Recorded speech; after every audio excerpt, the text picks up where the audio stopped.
Hello and welcome to the Warp Shelf. I'm Frank Durant. I'm Deshaun Vasquez. And today we're talking Book of Mandalorian. Boba Fett. No, we're talking about Book of Boba Fett. The untitled Star Wars project. Yeah, might as well just call this the Star Wars book. The Book of Star Wars. Because I think that's really the most surprising thing about Boba Fett right off the bat is that this show, even more than Mandalorian, was like, we're gonna do a lot of Star Wars stuff. Yeah. Like just general, all-encompassing Star Wars stuff. Just like from different shows and different iterations. Which I feel like makes this show more important than people realize. Is obviously people thought this was just gonna be like gangsta Boba Fett being a badass. Yeah, and like, it's just making fans who haven't seen Clone Wars it's just making it harder and harder for them not to watch Clone Wars. This was definitely, especially with his episode, but Dave Filoni's like big, like, hey, a live action time, you know, like, and he did some Mando episodes, but like this was definitely him being like, oh, you forgot I was the guy who introduced new concepts of the Force in Clone Wars, so here I come with some new concepts, and you're just like, sir, like, that's the thing. I want to say right off the bat, I dug Book of Boba Fett. Of course you have to. Yeah, overall, I dug it.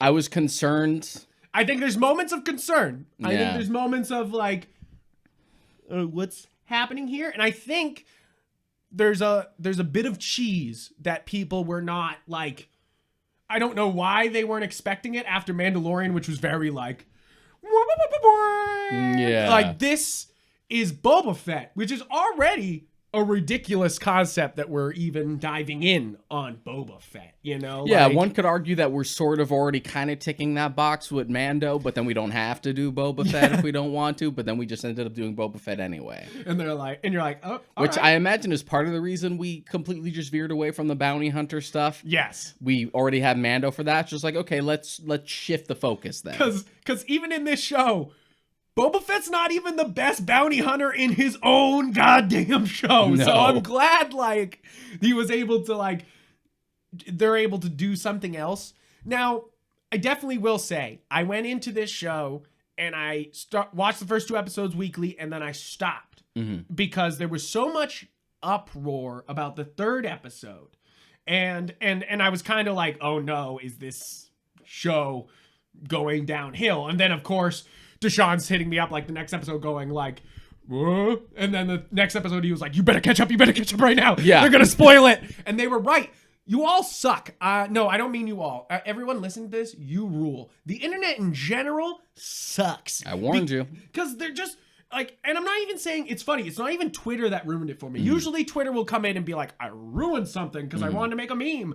Facebook ruined it this time because they were just like, and guys, of course, we have to talk spoilers. But basically, you've gotten the gist. If you go watch Book of Boba Fett, make your own conclusions. Yeah. But like in summation, without getting into like spoilery details, I think it's a solid show with some issues. I thought it was going to get worse. I do believe this is still Star Wars keeping a much stronger record on Disney Plus than Marvel at the moment. I think this is another home run. How deep of a home run? That's the question. You know, like, you're like, it's not like Mando season 1 and 2, which was just like, and he knocked it out of the fucking park. You know, like, sorry to make a sports reference on our fucking nerdy podcast. The fuck is baseball? The fuck is a baseball? Baseball is very important to the Star Trek plot line. So you have to be into baseball to like Star Trek. Also, if you're a nerd who loves anime, the Japanese really love baseball, so you should know about it. Yeah, did you see the Switch commercial for yeah, the Nintendo yeah, Direct? The Japanese love baseball. It's so funny. Wow, this is quite the swing, you know? Like, this is good. I like this. No, we're done with that. I'm sorry for the pun. But this it's funny. I think Book of Boba Fett, just to sum it up, is there's a lot of fun to be had. And that's really it, is that this is a really fun show in kind of the same vein of the Clone Wars, more than Mando. Yeah. Even though there's a Mando huge part of this, like literally 2 whole episodes, which episodes. are just The Mandalorian season 2.5, basically. Yeah. Guys, I think that's not even a spoiler. That's really like why you should watch this show. If you were like, man, I love Mando, but I think Book of Boba Fett's not gonna scratch that itch. Literally has 2 episodes the next season right there. And kind of not even just like light stuff. This is like super important. Just like yeah, it was so funny. And I sort of felt bad when it made that shift. Yeah. Because it's just like, oh, we're really taking the Book of Boba Fett focus away. No, but I'm also into this more. The Book of Boba Fett. And in any book, there's multiple characters, like there's multiple stories going on. And that's kind of what I dug here. I think they were smart by not calling it like Boba Fett's Return or something like that, which of course was Boba Fett, a Star Wars story. Yeah, like something like that.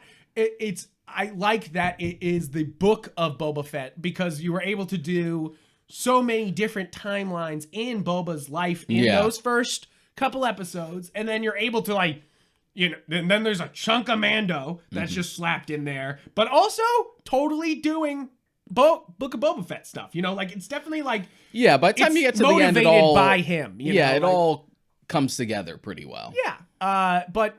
So guys, we're gonna move on to spoilers basically because we have to. It's one of those things that this is a deep dive podcast. Yeah. Guys. I wish there was a category on fucking iTunes or fucking any of the podcast services where we could just label ourselves as deep dive, because like we're not just gonna surface everything. We're gonna talk each episode. Yeah. We're gonna go each episode because I think it's important. Especially because that's what we've done with every fucking Disney Plus show. So go check those out. Episode by episode. So, guys, 7 episodes, which finally breaks the fucking Marvel curse of only 6 episodes per show. Which I think is lately because WandaVision was 8. Yes. Yeah. It was just like everything else. They were like limited series. Yeah. Which isn't necessarily a bad thing. No, but I think I'd rather have that than padding, but you need to find like a good balance. It needs to be whatever the story length is, not just a Disney mandate of like 6 arbitrary episodes. 6, an arbitrary number. Yeah, it's like you gotta. It's like, I'm sorry, the BBC's gotten it right for years, where they just go, hey, whatever the story is, that's how we're gonna fucking tell it, even if that means we're gonna do an hour and a half fucking episode here with Sherlock. Like the British version of The Office is just like, it's 12 episodes, 2 seasons, that's it. That's it. It's over. We did our job. They're like, we're done here. Same thing with Fleabag. It was only 2 seasons. I'm like, damn, it's so good though. It's just like, nah, but we're done. It is so good. I'm only in like the first 3 episodes, but damn, Fleabag. Like, I know this is completely off topic of Star Wars, but Fleabag is great. It's funny to be like, Amazon Prime, you're starting to get a stride here. Like you're like, what the fuck? Okay, but besides the point. Back to our overlords. Mickey Mouse, he's gonna fucking tell us about Book of Boba Fett. Yay! Get back on topic, motherfuckers. Get back on topic, I'll break your knees. So I love that everyone is called chapter because, again, it's the Book of Boba Fett. Well, they were all called chapters in Mando too. Right? You gotta, but I like it. Chapter 1, Stranger in a Strange Land. Yeah. Now, I think that this is so funny that that literally this was predicted by Patton Oswalt in Parks and Rec literally years ago. This fucking whole episode was like predicted in that. And guys, you should see that clip where, in Parks and Rec when he's just like trying to filibust and he fucking just makes up the next Star Wars movies. But he literally describes this episode because I think that's really the truth, is everyone wanted to see that. Like how the fuck if Boba Fett lives, how does he get out of the Sarlacc pit? You're like, how'd he do that shit? And I think this is I think this is a pretty satisfying first episode because it's like, it answers long-term questions. It has some fun. It introduces why Boba Fett, it has the Tusken weapon and why, why that is there at all. And we're going to learn about that. And you're like, all right. And it's good because we didn't necessarily need that in Mando. Yeah. But I was also of the opinion that, like, if you want to be ambiguous as to how he escaped the Sarlacc pit, I am fine with that. You don't really need to give me a definitive answer. You don't need to show me. But I did. But if you're gonna, sure. Yeah, I did. I mean, it's a very Boba Fett thing. fire. Fire, and he gets out, and you're like, I think it would have been more interesting to actually see him like try and climb through the mouth and stuff. It's it's not as cool that he's just like, oh, I'm slightly next to the mouth. It came out this way. I think it would have been cool to see him like climb the fucking mouth and the fangs and stuff like that. It would have been cool. Yeah. And I think this first episode gives a really good summarization of what this show's going to be like. And I think that's where some people automatically fall off, is that people thought they were going to get a young Boba kicking ass, taking names sort of show. And that's not what this is. This is older Boba, like kind of going into his Godfather ages. He's like, time to take over the town. He's like, I'm sick of this shit. And to the point where there is sort of a weird disconnect. Yes, because and I don't mean to fat shame, but like Tamora Morrison is an older guy. And to be fair, he's like gotten in shape since Mando season 2. Yep. He's just a thick boy. But he's husky. That's okay. He could kick your ass still. Yeah, no, he would. Yeah, he would ruin. Well, it's just one of those things where like Boba was really thin in Empire and Jedi, and he's very thin in that last episode. Yeah. I don't know if you caught on to that in that last episode. You're like, the gut's gone, and you're like, oh, that's not him. But that's the fun of being able to be like, it's Mando, he could just body double most of the time. And in season 2 of Mando, when he showed up, it was just like, well, it's been a few years, presumably since Jedi, and it looks like he's been through some shit, so it kind of makes sense that he might be at a different body type at this point. Who cares? But the fact that we like, oh, this is like right after Return of the Jedi, though. And then we implied that he was with the Tuskens for a few years. Yeah, you're like, okay. You're like, how did he get so big living with the Tuskens? You're like, wait, that he would have starved to death. Like, but what? Sure. It doesn't matter, because I'm sure Disney Plus will change it for another edition of the original trilogy where they make them thick. That's the thing, is I dig it, because I think it works with the imagery of the show, of this like bounty hunter that's been pushed so far and used so much his whole life, because we know from Clone Wars he's just been used his whole life to like all the time. His name's been used, and it's finally him like taking back his name and like making something of it other than just fear, which is like, I dig that.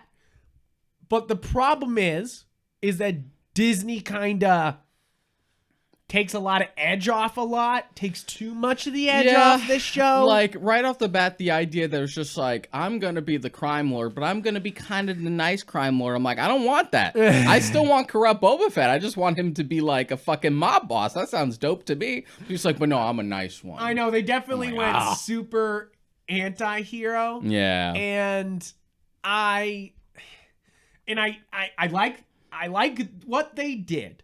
But obviously, and I said this in literally, I think our last episode, is that people take ownership of these franchises. They see it in their mind. They go, I own Star Wars because I love Star Wars so much, and I make up stories in my mind, and like I know it belongs to me and no one else. It belongs to me and no one else, and that's really the issue with the Star Wars fandom, is that they're not happy with just getting new Star Wars. It has to somehow connect. It has to tick all the boxes of everyone's subjective like nuance. Yeah, and it's weird. Like, and I think that Disney wasn't gonna give us the fucking hard R Boba show that obviously the fans were like, oh yeah, this was gonna be, like, and you're like, no. No. I would say this is almost, and they make actual references to it. This show's kind of the Untouchables with Boba Fett.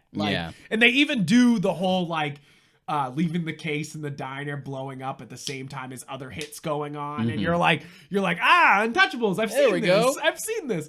And I will say that is very important with this show, and it happens to Robert Rodriguez because he loves movies. He loves movies, and he's directing a lot of these episodes, and he makes a lot of references to a lot of different movies in this show. So it's kind of a huge love. It's like, so Star Wars is a genre film all the time. Yeah. It's always genre movies, and it's like, and that's what all these separate movies have been, is like genre movies.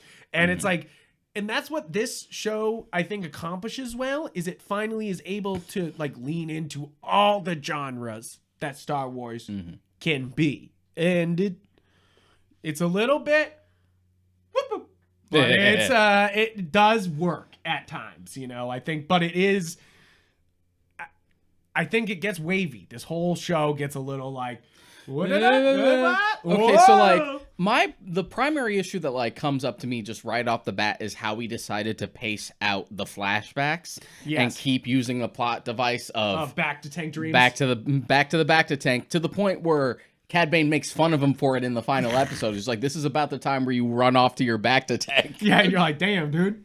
Yeah, and even in like the third episode when they're like, nobody respects you, Boba Fett, and you're just like, you're like, damn, like you're like the damn Boba Fett ruined. Like you're like, what the hell? That at least also gives the excuse for like Tamora Morrison not to wear as heavy makeup. Yes. Which is cool, but it's also kind of disappointing because I thought he looked really dope in Mando Season 2 with the scarring and shit like that. I kind of wish they kept it. But this is also the Star Wars universe. You can get away with it. You can just heal people. Yeah. You're like, oh, that man's been shot. It's okay. Yeah. Like, that kind of the issue is that definitely, like, everybody in this show, you're just like, it's okay. Throw him in the back. But yeah, it gets really repetitive. And it's to the point where, like, I watched these episodes with Rob, and after, like, he kept asking at the start of every episode, are we done with the flashbacks yet? And it's almost like, it's funny. It's almost like they shot the first 3 episodes, and then an executive came in and was like, boring! Star Wars time! And, like, and just, like, shoved all the Star Wars into this show. And do I like the first 3 episodes? Yes. Are they great? Questionable. I think the second episode is probably the best of the 3 of the first 3. Because I think you have to look at this show as like first act, second act, which is just Mando season 2.5, and then the finale, you know, which I think that's kind of how it breaks down. It's very, very set. And which is, you know, I kind of dig that. You know, like it's just we could have found a way to like pace it a little better. Like I also would have loved flashbacks to young Boba. Like we aside from just like the child. Yeah, we got like child Boba several times. But we could have gotten a little older child, like during like in the midst of the Clone Wars era when he was still, you know, he was hanging out with like Aura Singh and Cad Bane doing shit. Or do a flashback to exactly. The Cad Bane shit is literally a deleted episode. A fucking never produced episode of Clone Wars is most of their relationship between Boba Fett and Cad Bane. We only know about it because Dave Filoni's like, they didn't want to make this, but this was dope. You know, like, and you're just like... And they've repurposed elements of it in other places. They did it here, and like the big standoff in the Bad Batch with Cad Bane there, that was supposed to be from that episode. Yep. But if the entire idea, which is why it's kind of perfect where we end up, but we'll talk about that when we get to the finale, that it's sort of a culmination between like the old guard and the new guard. Yeah. Yeah. In a big way. And I'm like, okay. You know, like, you're like, this interesting. And we could have just used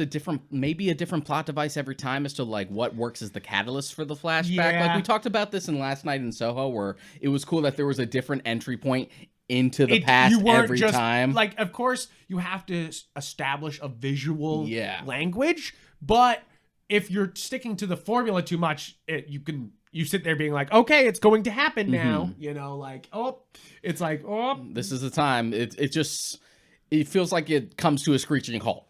Where you're just kind of skidding and you're just like, all right, stop the momentum. It's time for a flashback. I will say that even the Mando episodes have extremely weird pacing.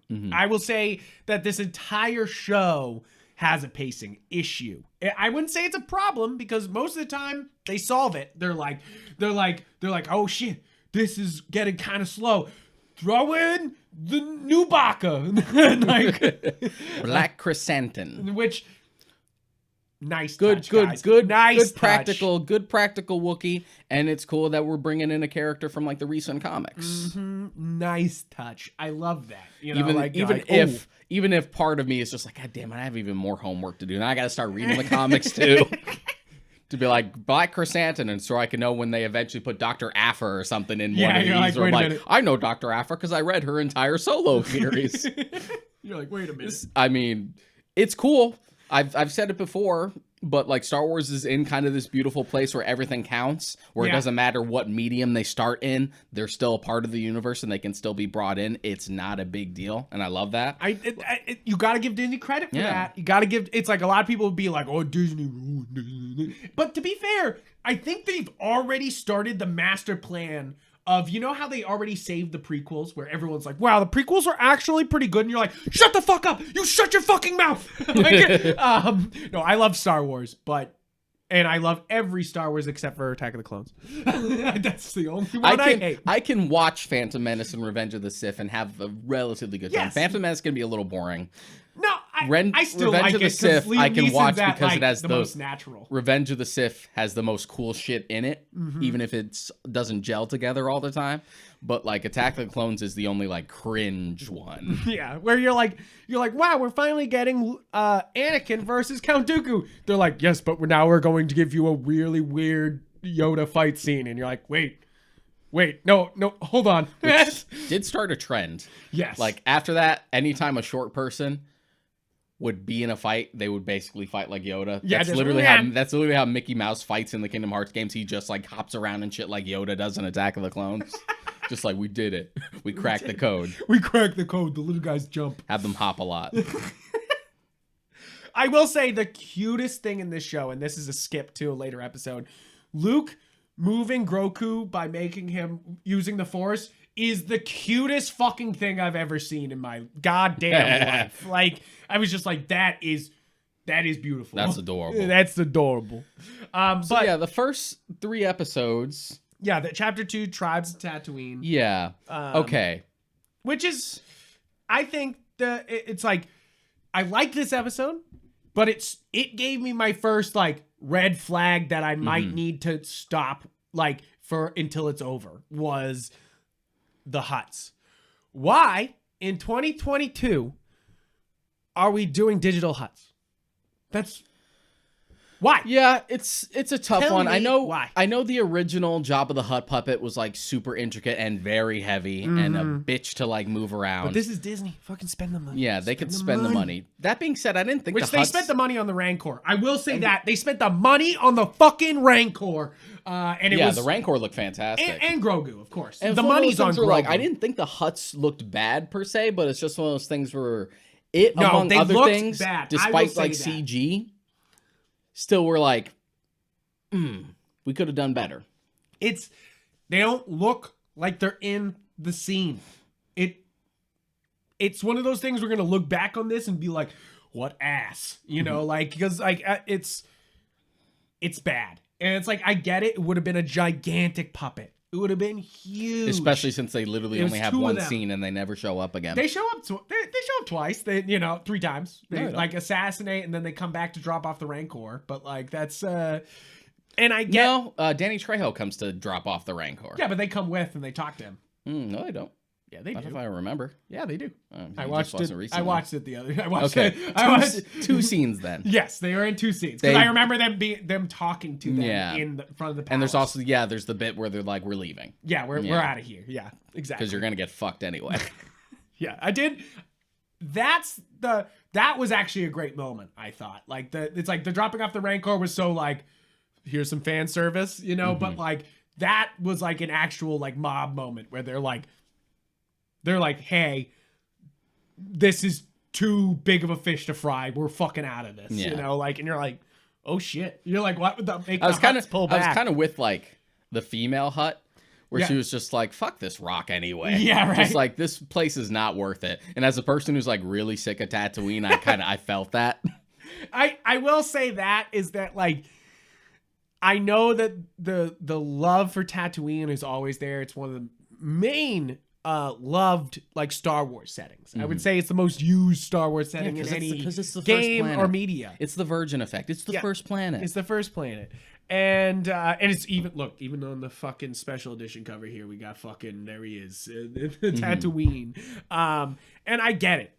It's, you know, it's perfect. It's got 2 suns. It's a desert planet. You can shoot it anywhere.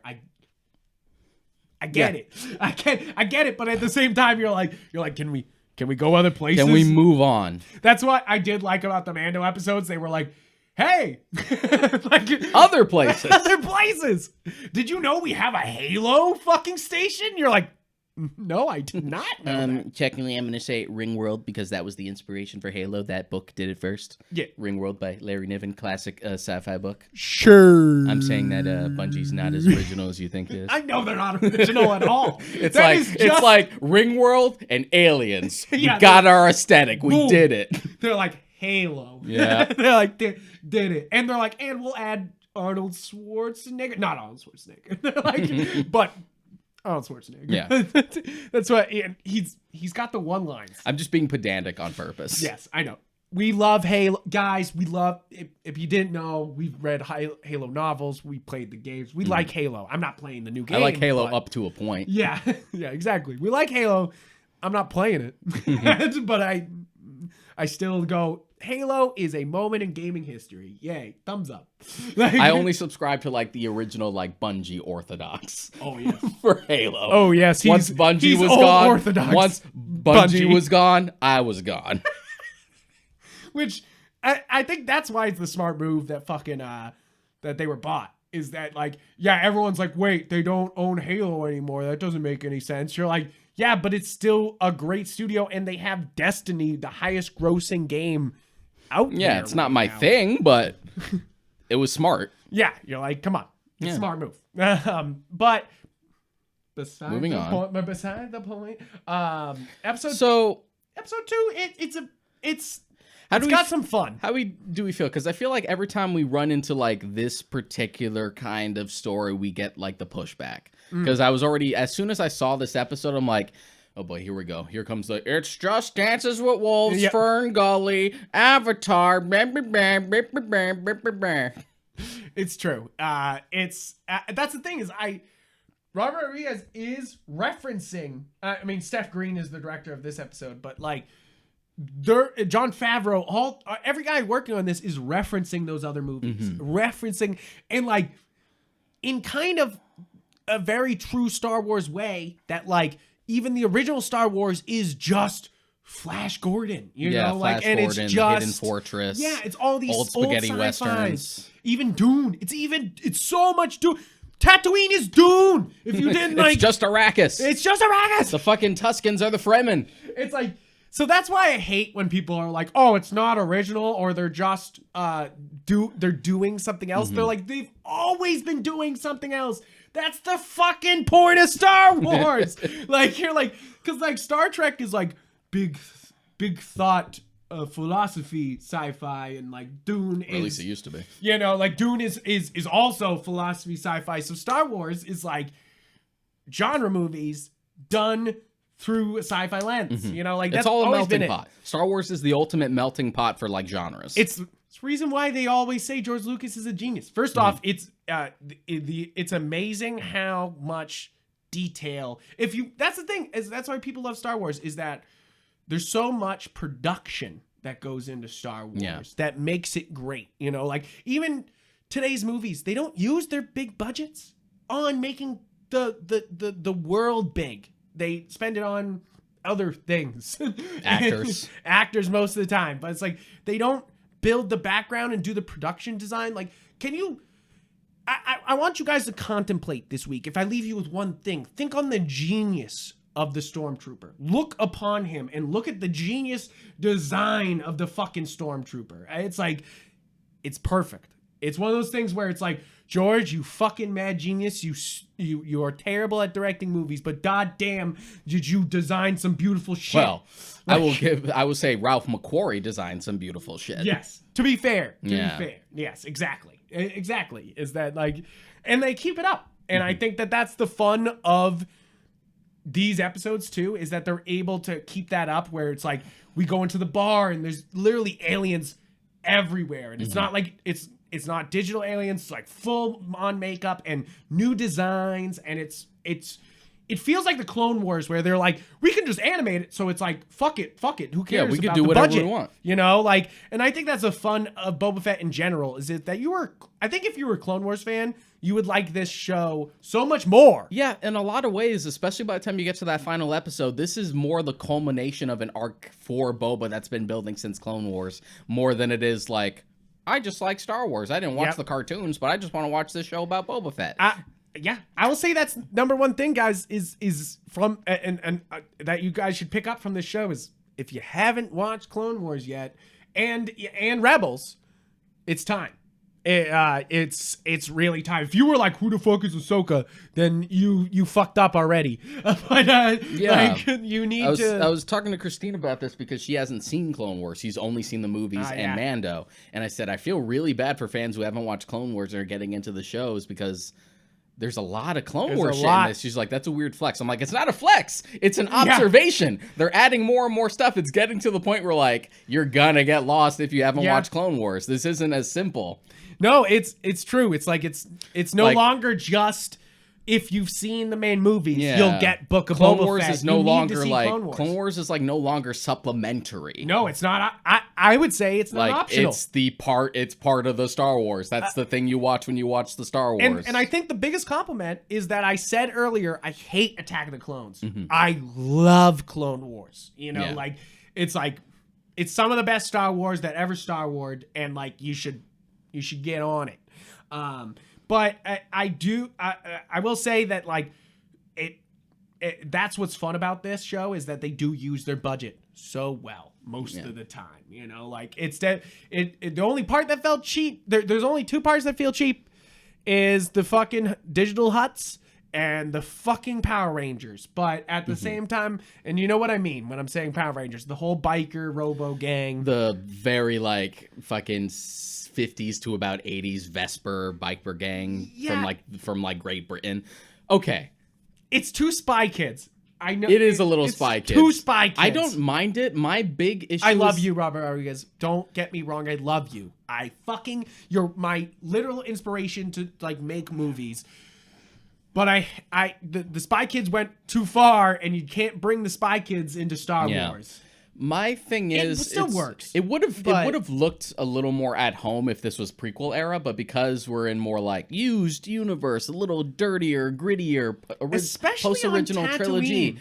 Like, it is funny that like it basically boils down to the internet being mad that people dare to clean their bikes on Tatooine. I mean, that's really true though. It's like if every time we've been on Tatooine, every vehicle's fucked. Yeah, and for some reason these assholes, and I'm saying that sarcastically, is dared to clean their bikes. Yeah, like, that's been like the big joke. Nice. Just like it's just a bunch of memes of like crying babies and stuff. Star Wars fans when people clean their bikes.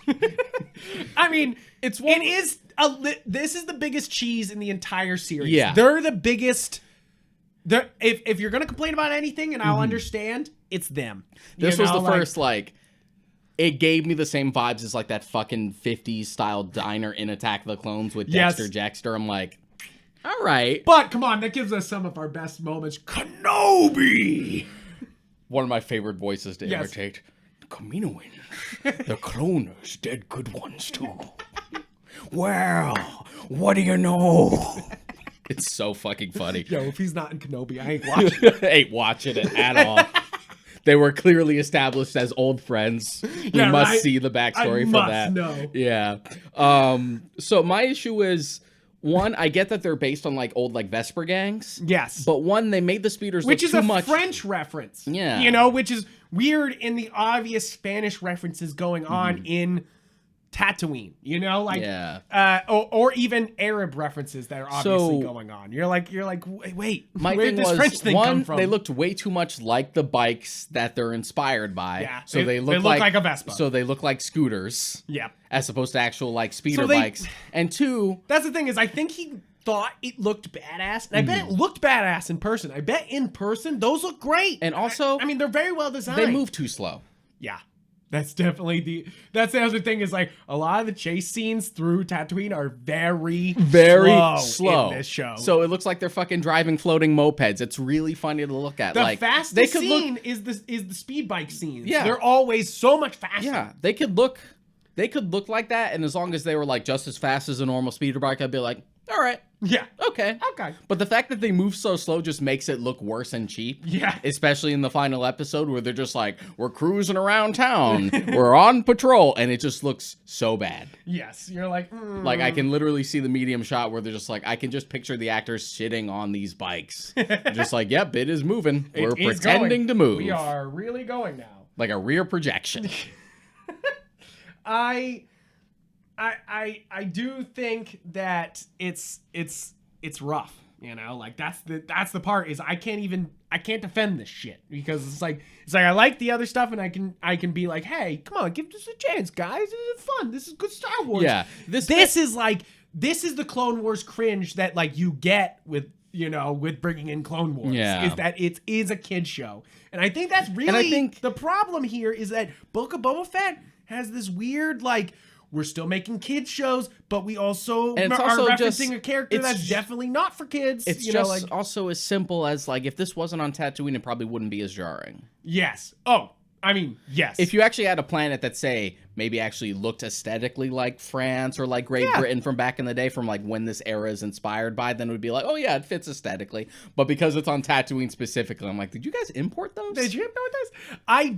See, the thing is, I do like the characters. Mm-hmm. It's really the bikes that bother me. I get it. Because I like the characters. It feels very Star Wars that these teens would be like, yeah, I can motivate, you know, like, it's like getting a tattoo, but way more Star Wars. Is that they're like, yeah, I replaced my fucking eyeball. Like, of course, you know, like, oh, or I replaced my arm, which, like, also is very Clone Wars to be like that guy who like pulled up and then the R2-D2 like flame came out and like he was able to fucking roast the mayor's assistant's speeder. You're like that was very Clone Wars. You're like, and I see why these characters were created, and they look actually way more badass in the concept art. Every time they show the concept art, I'm like, that's way cooler. I'm like, ah! That's a shame. It's kind of like that one dude from season 1 of Mando, where like for some reason he's Orlando Bloom in the concept art, and they're just like, oh, you guys really wanted Orlando. You guys Bloom really wanted and couldn't get him.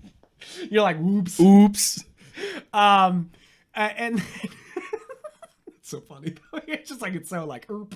And I think that's also the issue here is that the whole biker gang, they're not very good actors, guys.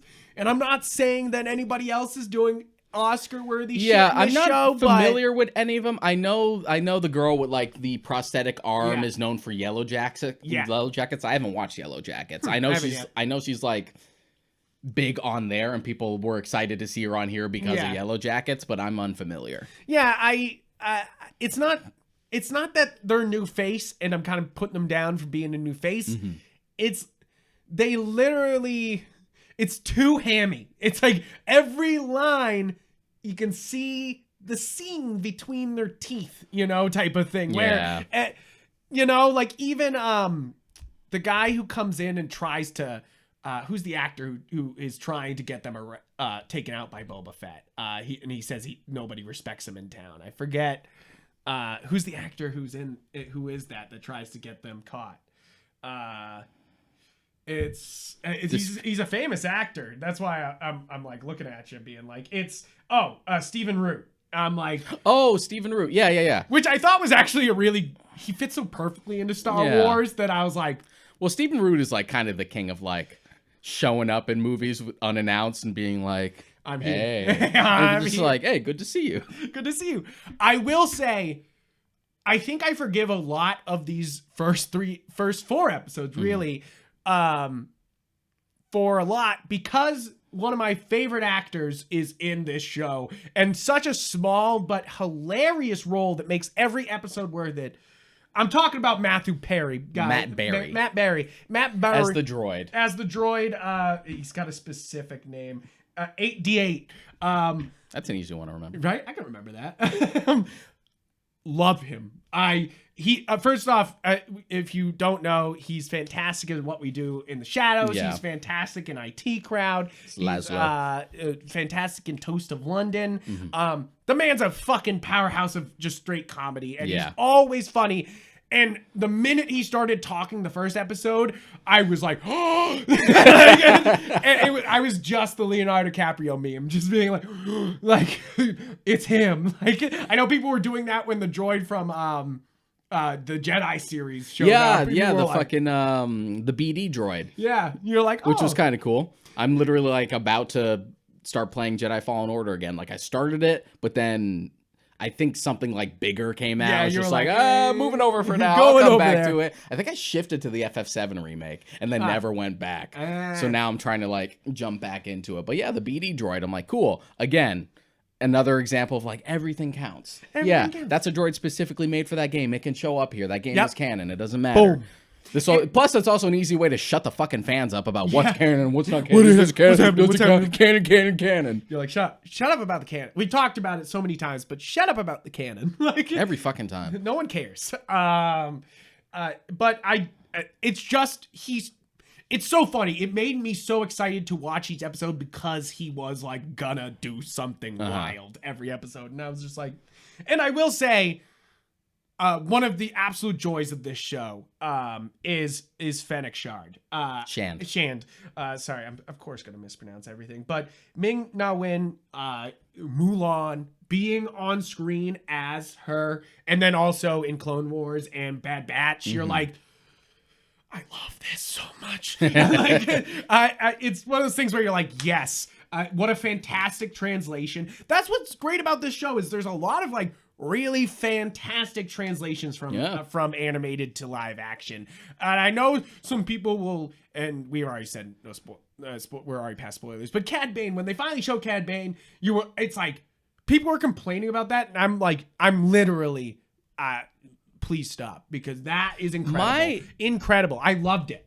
My thing was like, I think he looked great, but my first instinct was that thing of just like, he was a darker shade of blue to that, and his mouth was a little further down. And it's not just a stylization thing, because I know Don was also talking about it on Twitter, where he was mad about people complaining. He's like, well, Clone Wars is super stylized. I'm like, it's not a stylization thing. That's just what the Duros look like in A New Hope. I mean, of course, I bring up the example of, well, Count Dooku looks awful in Clone Wars. You know, like I wouldn't when say they he looks change awful. him. He's just stylized. He's just super stylized. Exactly. I think he looks great. He's just one of those things where like it's like caricaturous. I do think what works about this is that they make Cad Bane more Von Cleef from Good, the Bad, the Ugly. Yeah. Like literally. Lee Van Cleef. They make him They turn him into Angel Eyes from The Good, the Bad, and the Ugly. Which is not a bad thing. Yeah. I think it actually was the original inspiration for his character from the jump. Right. So making him more like that in a translation to live action makes sense, and because this show is like the changes. Low scale. I'm like, okay, I'm fine with that if he looks more cinematic. Yeah, that was my thing. It was just like, he looks great.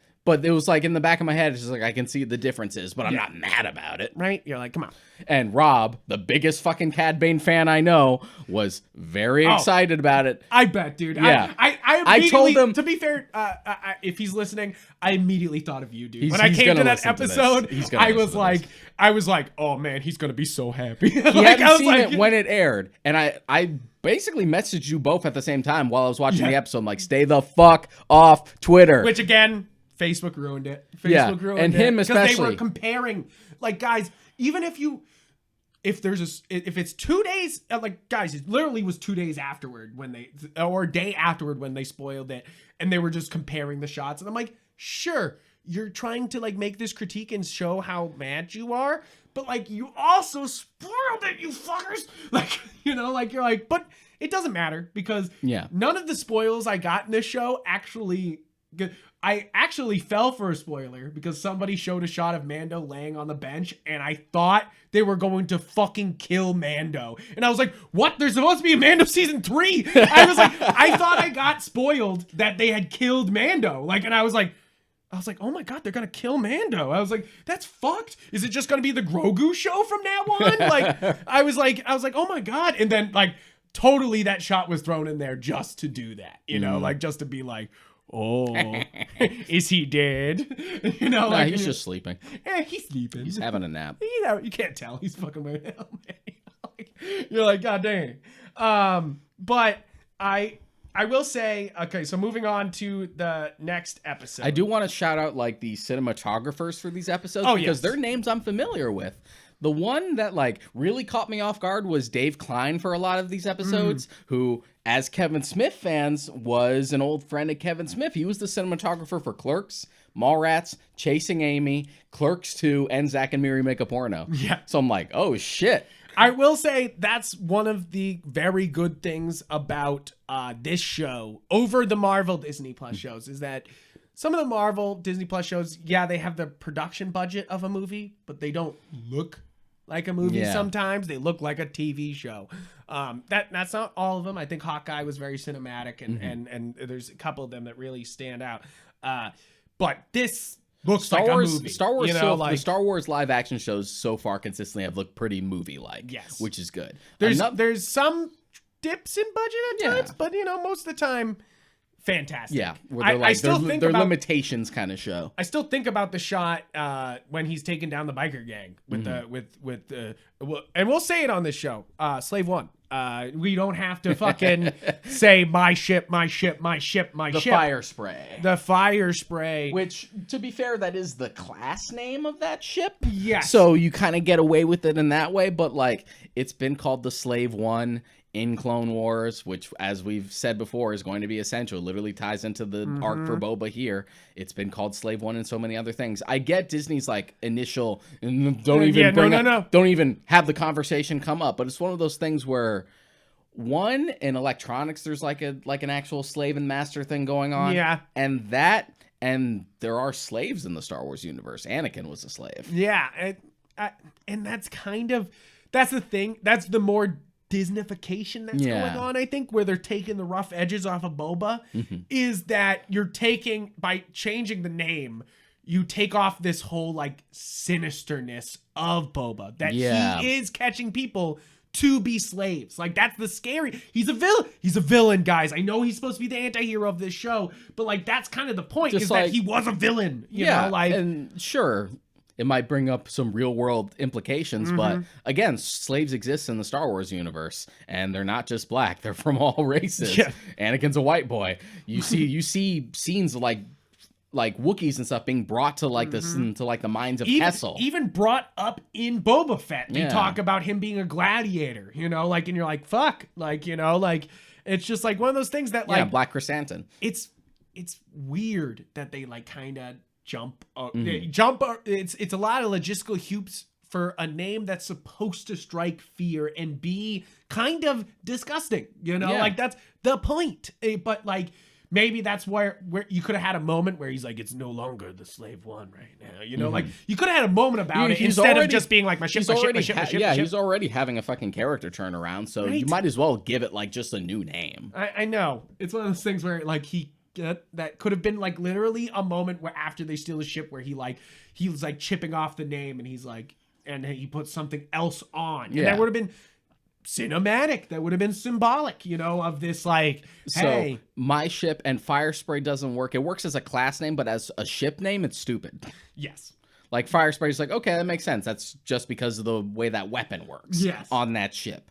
Okay, but to actually call it the fire spray, it sounds like something I would have come up with when I was 10. It's just like, this is my gun I just made. It's called the fire spray. It sprays fire. Exactly. Yeah. You're just like, meh, meh. Also, another shout out for cinematographers is they got fucking Dean Cundy to do some of these episodes. Dean Cundy's the cinematographer for most of Carpenter's work, including like Halloween and The Thing. You're like, what? I know, right? You're like, they just bringing the legends out for this shit, which I like. Isn't that what I always say is the true hope of Disney, that they will put money into true artists' pocket to make great content. You know, like, sure, they're gonna be fucking overlords, but at least they could put some serious money in some great artists' pocket to make great content. And, you know, like, that's all we can fucking hope for, I guess, as Amazon and Disney fight out to buy every fucking studio possible. But I will say that the real step up after these 3 episodes, and I already said 3 is not as bad as everyone fucking Mm-hmm. I like literally, and I know I'm in the shit posting group, so they're of course bitching, you know, like, and that's really where I get the bad impressions of shit. You're like, oh no, they're really bitching, they must be really angry, and that's why I stopped and didn't watch 3 for a while. And then I came back and watched it, and I was like, nothing's wrong with this episode other than them. Like I was like that's it. Just Everything like, yeah. else about this is fun. Just like, it really, if you're going on a fucking soapbox because you're like, because boil it down to what it is on paper. I don't like the way that bike looks. Yeah, boil it down. Big, and I get it. They're kind of cheesy sci-fi action heroes. Yeah. I don't know what you're watching, guys. I don't know what you're fucking. We just said this fucking whole franchise was inspired by Flash Gordon. Yeah, you're like they're literal Flash Gordon characters. You're like but I will, and it is the lowest rated episode, and I see why, but I think that there's some great fights in this. There's it's fun. It brings in the Rancor. You're like, oh. It's also like, this. right. It's also, if I remember correctly, kind of the stop for like the flashback shit. Yes, it definitely. Well, because the next episode is a full flashback of, and which I like pacing wise is so much better than being like flashback here, flashback there, flashback there. It's like they're just like, nope, we're gonna show how Boba met Fennec. And you're like, and I'm like, thank God that we have a whole episode about this, because it was one of those things that was the obvious question. You're like, why did they meet up, and why does she respect him so much? Because you see her in Clone Wars and she's like, fuck you, Cad Bane. Bad Batch. Bad Batch. Which might as well be Clone Wars, but you know what I mean. Yeah, you know what I mean. Yeah, because we do get that shot at the end of that episode from season 1 of like someone coming up to her and you see their shadow, or like, who's that? Who did? And it's funny because even people as early back as then were like, maybe that's Boba Fett. Maybe it's Boba Fett. It's just like, nah, that seems far-fetched. Shit. Shit, they were right. I think that's actually like, this is the best of the early episodes. Of course, I think it really does step up with the Mando stuff. Of course, it kind of like goes and like takes this huge step up. But I do like this episode because it wraps up the Tusken plot line. You get the Slave One back. You get the fucking you get great shots of them fighting the Sarlacc pit with with Slave One, which is dope. Yeah, like the fact that was dope. The fact that they put the ship just in that mouth was just like, bruh. Bruh. I am. But of course, anytime we get a sonic boom, that's all I want. Oh, the seismic charge. Seismic charge. That's a great sound. I'm a little salty that they fucking added the snake mouth from the special editions of Return of the Jedi. Yeah.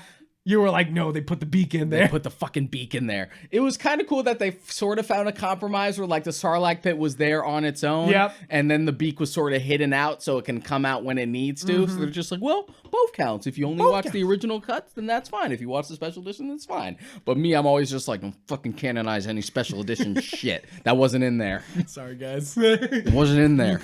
I got special editions right here, but But that's all so we've been pretty good about the way we try and compromise the differences between those two. Like the fact that the Krayt Dragon in season 2 of Mando had both noises. Yes. Like it did the roar from the original cut and the one from the special editions. We're like, okay, compromise.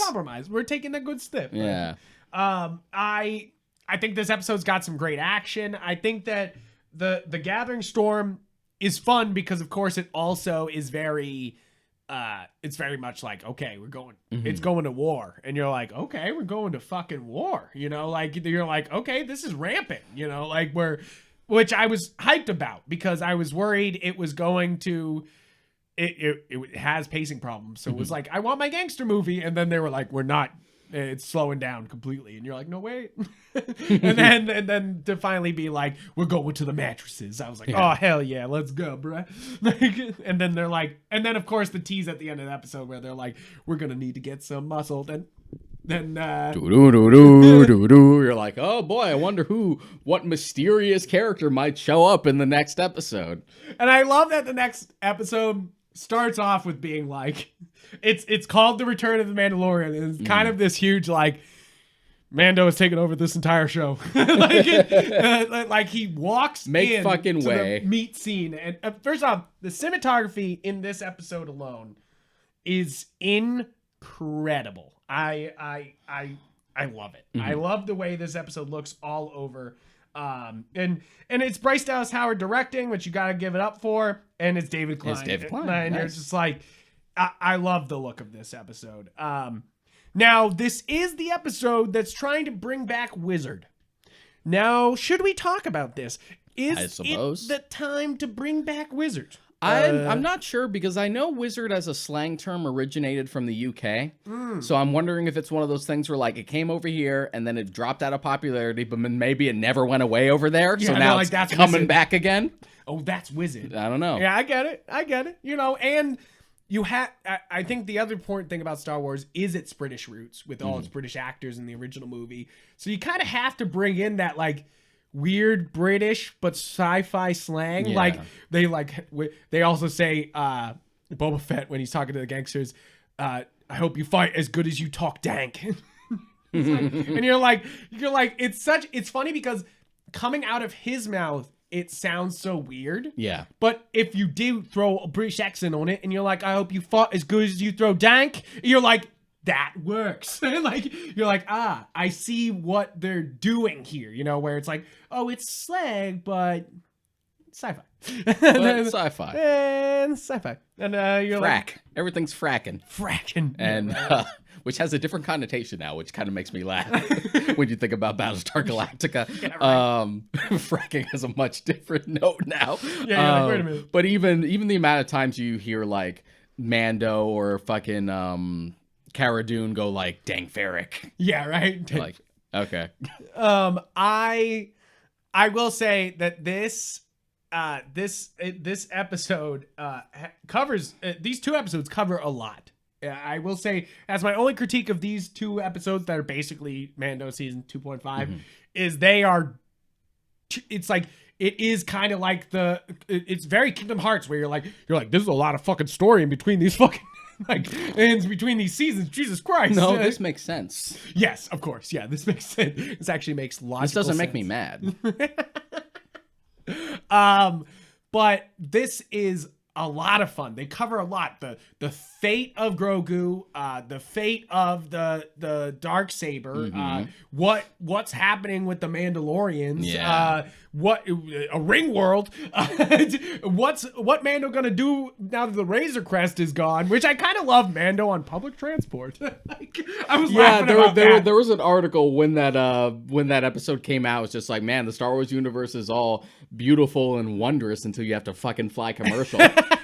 Which is so true. It's like so American. Like you're like, wow, America's so rich and beautiful until you have to fly a commercial. Like you're like, ooh, not anymore. I think that's wicked funny. Yeah. I actually liked a lot of the slowness of this episode, letting things kind of happen. I kind of really enjoyed like that. I actually really enjoyed them fixing up the Naboo cruiser. The Naboo fighter. I thought that was kind of cool. First off, that's one of my favorite fighters. I know I'm a sucker. That's my mom's literal favorite fighter. She hasn't watched Book of Boba Fett yet. We're gonna go through it this weekend. She's gonna be like, "Oh, I love that fighter. That's my favorite." And then it's gonna get modded to shit. Like, yeah. But it also speaks to like the original intention of Star Wars back from A New Hope. George Lucas would always say like, I want Star Wars to be a used universe where everything is sort of repurposed. Yes, everything's used from something else. Yeah, and we get that idea, with like a repurposed Naboo starfighter. The fact that like Cobb Vanth's weird speeder was literally like one of the engines from Anakin's pod racer repurposed. I'm like, that's cool. That's cool. I like that. Yeah, I like that feel. You know, I love that sequence because of course. Been building fucking Gundams lately. I've been building tons and tons of Gundams. Follow me on Yep Gundam. I'm not joking. I know it sounds like a joke title. No, it sounds like a joke username, but that's true.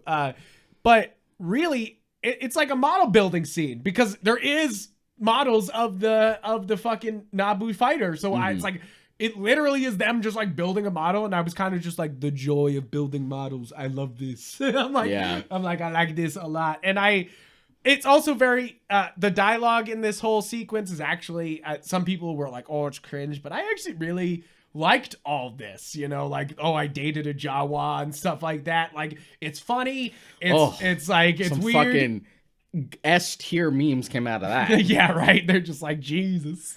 Just like they did the fucking Wolverine leaning on the bed, like putting his hand on the frame, except it was a Jawa with a picture of her character. Funny as hell. You're like, oh my God. I also love her. I mean, she's so fun. The reason why they hired her is because of like that episode, because she could do the Jawa talk. You're like, yes, like, because it's so funny. Her just and she's worked with Jon Favreau before. Yes, Yeah. right. You're just like, yeah. She was in Chef. Nice. I think it's like you see her talking Jawa and you're like, that's why you were casting Star Wars. You're like, that is perfect. But even before the Naboo Starfighter stuff, we do have the covert with those 2 remaining Mandalorians, including the blacksmith, which is cool. One, we finally addressed the disconnect between Rebels and Mando. Yes. With the whole Huge. just like, because that was my thing. Just like, you can't have the Darksaber, must be one in combat. I'm like, I'm pretty sure Sabine just gave it to Bo-Katan, but sure. Sure. So I'm like, okay, I'm glad that they addressed that. And they just sort of kick him out. Also, it's no surprise that the big beefy Mandalorian, who's voiced by Jon Favreau, is a fucking descendant. Right? Yeah. I do love the like I do love the Bo-Katan as a cautionary tale, because it shows it, like, if you haven't seen Rebels or or even Clone Wars, you're just like, you're like, damn, you are missing a shit there. Like, it's a way to be like, go see that shit, with the cautionary tale. You're like, thumbs up. I like that. Like, that is definitely true. It's way to like get across what happened, but also be like, go watch that shit. But of course, the big fucking Mandalorian voiced by Jon Favreau is a Vizsla. Of course, he's a Vizsla. Of course, you're like, there it all comes back around. Which is another reason to watch Clone Wars. Yeah, you're like, come on, watch Clone Wars. I do love their fight, and I will say, I love them finally explaining why it's hard to wield the Darksaber. Mm-hmm. And of course they've kind of like said it before that, like, but this, I love Mando being like, don't fight the sword, like, fight with the sword. Mm-hmm. It's cool. It's very cool. like magic sword without being magic sword, like that sort of like mysticism surrounding it. And it's very Star Wars, because it's like, not anybody can wield a fucking lightsaber, even though it's the most dangerous fucking weapon in the world. It's like, not everyone can wield it. And then the same thing goes for the Darksaber. Yeah, someone finally fucking hurt. This is the first time someone's actually hurt themselves with a lightsaber, I think. The fact that he like skids his fucking leg and like injures himself really badly. I'm like, yeah. Not having proper training, you would fucking hurt yourself with one of those things. Especially that. Like, I really enjoyed that. I was like, ooh, and it shows off that the Darksaber is so full of the Force that it kind of has a life of its own, and you're like, oh shit. Which, it's always funny how much like Star Wars is like, we're sci-fi, but also a fantasy sword. Yeah, like, there's definitely there's a lot of medieval fantasy in Star Wars. Like, I love it. And people make the joke all the time that it's basically like high fantasy in sci-fi drag. People have made that joke before. And I think that's especially there with Luke here, where he's like, I'm building the knights, I'm building back the knights. Are you okay to be the knights? Which I think I love in these 2 episodes, how rigid Luke is. Because of course we see the failed like Luke, who has to like come to terms that being a gray Jedi is more realistic than trying to like fully detach yourself, and like. But as Freddie Prinze Jr. once said, there's no such thing as a gray Jedi. Yes, I mean, true. That's one of my favorite fucking bits where he's like being interviewed. Yeah, he's like, dude, there's no fucking thing. There's no such thing as a gray Jedi, bro. Yeah, it's true. It's true. It's like, it's not. You're no longer a Jedi if you are a gray Jedi. If you are taking it, but that's the thing, is that like. I guess you're a Bendu. Bendu. You're the one in the middle. I of course, that's the reason why I think Last Jedi is genius, is finally being like, maybe both of these creeds are very harmful. And I like that we're sort of like bridging that gap between the original and the sequel trilogy. Because another thing that kept fucking coming up with like Mando and stuff is just like, are they retconning the sequel trilogy? Are they decanonizing it? I'm like, no, they aren't, you fucking morons. No, I think that this and I was starting to say it earlier and I got completely sidetracked, is that Clone Wars and Rebels makes you love the prequels. Now people look back and they go, oh man, I love the prequels. Or they were young and they're like, man, I love the prequels. Wait till the inevitable, like, the rise and fall of the new Jedi Order show. And then people are like, you know what? Looking back, the sequels weren't that bad. And I really do think that's what's happening here, is that the sequels are kind of jarring. And I know that's how people feel about them. And of course I feel that way about Rise of Skywalker. But there's a way to contextualize all of this, like they did with Clone Wars, and make them deeper and like actually have deeper plot lines to everything going on. Yeah. Like I would, of course, the obvious thing is to do a Knights of Ren fucking show, which I know they're gonna do that. It's like, they're after the success of Boba Fett, they're like, more bad guys. Like they're like we'll get. But yeah, I feel like an animated series bridging that gap, literally about like Luke starting the Jedi Order and going all the way to the point where it falls apart. Sounds good to me. Sounds great. I kind of love this. Like, this is them literally building the huts that you see burnt down in Last Jedi. Well, Force Awakens and Last Jedi. You're like, oh damn. Yeah. I love that shit. I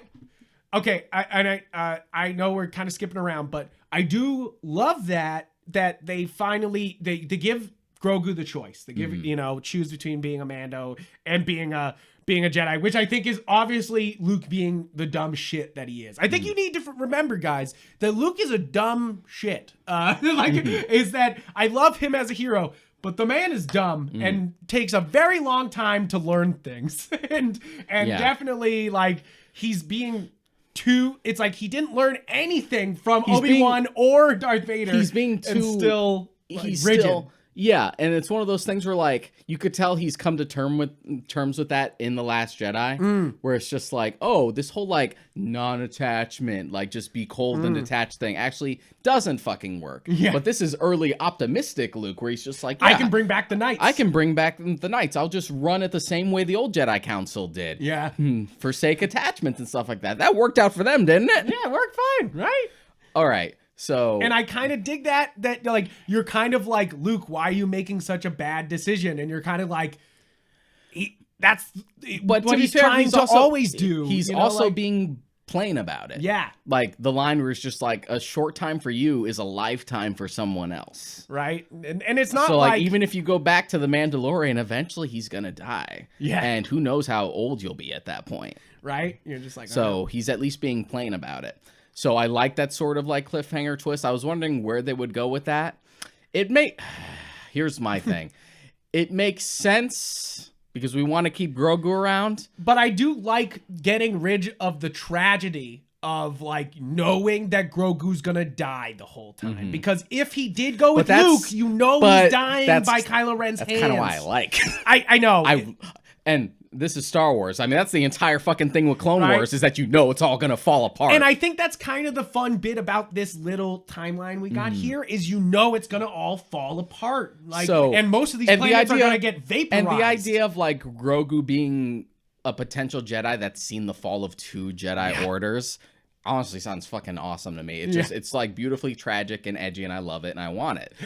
And there's still time to do it. There's still time that he could go back or something Which I hope, because I felt like we immediately kind of walk back the season 2 ending of Mando kind of really quickly, which is kind of annoying. And plus, my theory after the end of season 2 is that now that we were what I felt like done with the Grogu stuff, not that he wouldn't show up again. I felt like we were sort of done with that story.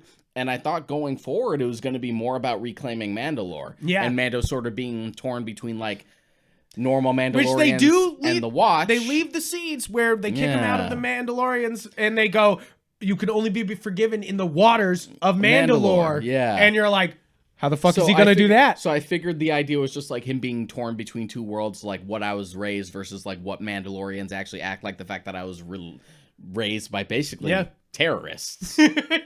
Like Death Watch basically raised them. Yeah. Just that idea. And like reclaiming Mandalore and becoming more of an ally with Bo-Katan. I thought that's what the focus was. But then they're like, no, but Grogu's back. We'll still keep Grogu and around. Grogu's now way more powerful. So I'm like, you're like, oh. So I'm like, all right, okay.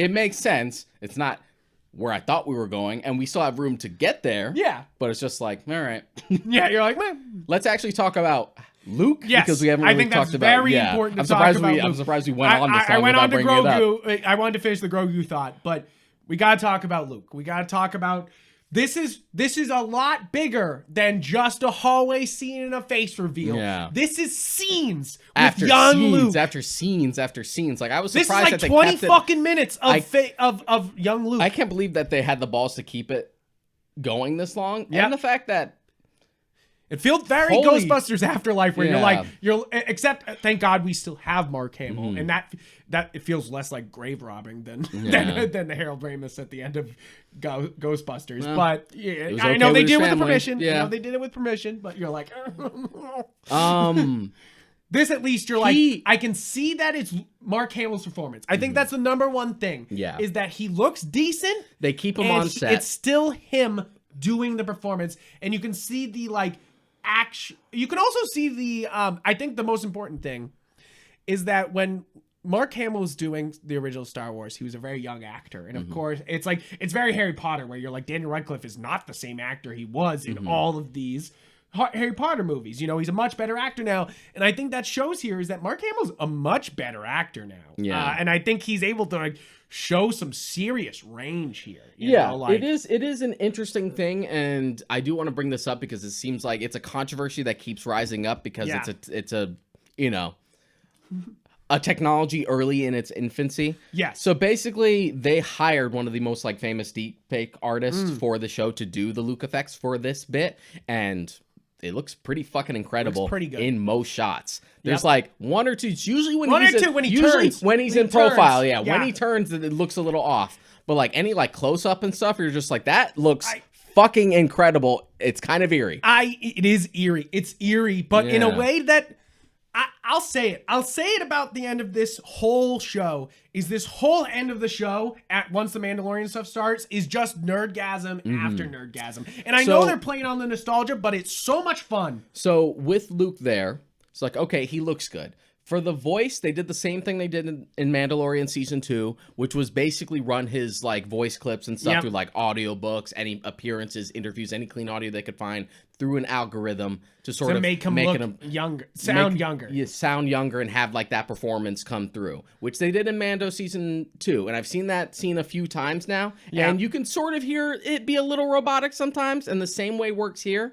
But I think for any casual viewer, they're just going to be like, well, Mark Hamill doesn't sound like that anymore. Yeah. Or they'll think it's someone standing in doing it. That's what I was thinking at first. I was like, is this... It's not him, you know? No. Obviously, it's not him, and they're putting his face over him, so it's somebody standing in. Yeah. But they're able to get his performance across. So you're just like...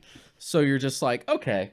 And I want to bring it up because we seem to be doing this more and more often now with we can run all these voice clips through an algorithm and pretty much recreate a voice now. Yeah. Which is cool, but then you run into the moral implications of that. You're like, which in this case, I'm like, it's cool because Mark Hamill's literally on set and he had to have the okay. Yeah. Same thing with the Harold Ramis thing. Just it's weird, but they literally got his family's blessing and they even had his family on set. Yeah. So you're like, as long as it's okay with them. Yeah, as long as it's okay. As long as we got consent. You Yeah, know, it's all that's I fucking basically care it. about. You know, because you couldn't... It's with the Leia stuff, I always felt it was you know, you're like, this is weird. At least it's Mark Hamill's there, you know, and it's okay, he's doing it.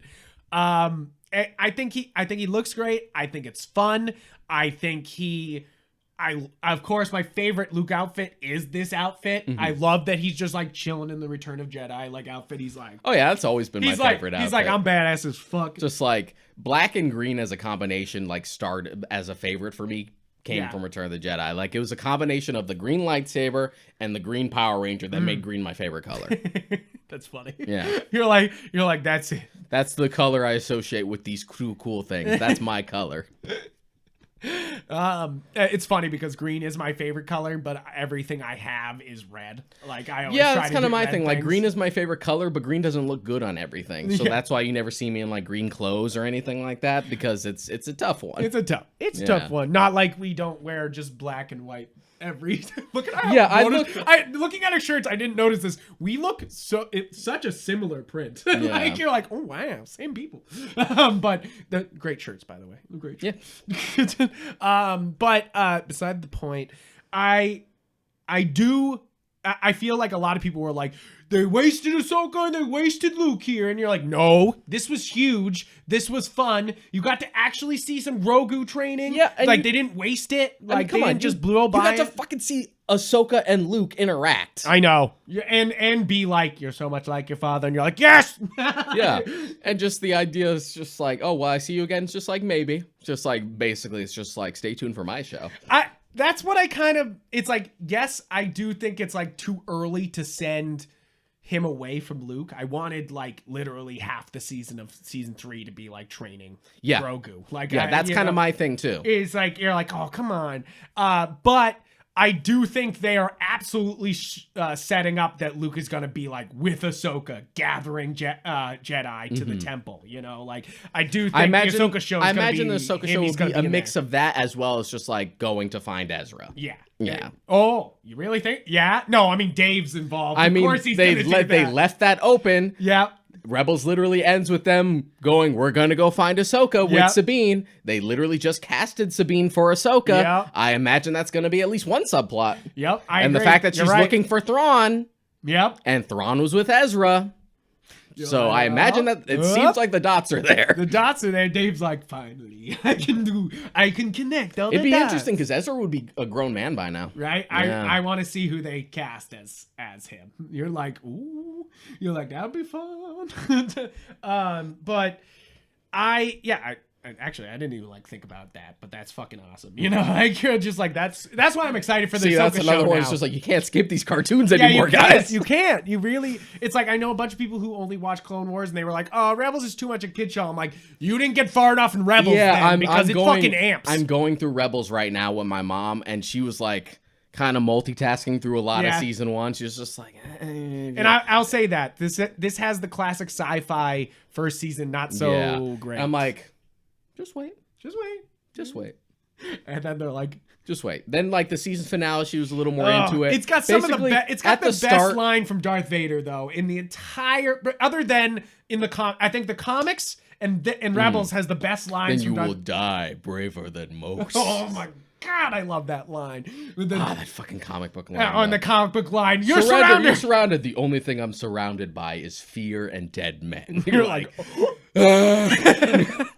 I do love Anakin and Darth Vader like being sort of Shakespearean, you know, like this like dark, like about to drop the fucking like dark like line on you, then fucking murder you. You're like, yeah, boy. But yeah, like good episode, and then even beyond, as if Dave Filoni was already just like Ahsoka, Luke, Ahsoka, Luke. Then fucking Cad Bane shows up at the end. I know that felt like the biggest it's like this episode was already flexing so hard. These 2 episodes are flexing so damn hard. I want to turn that down.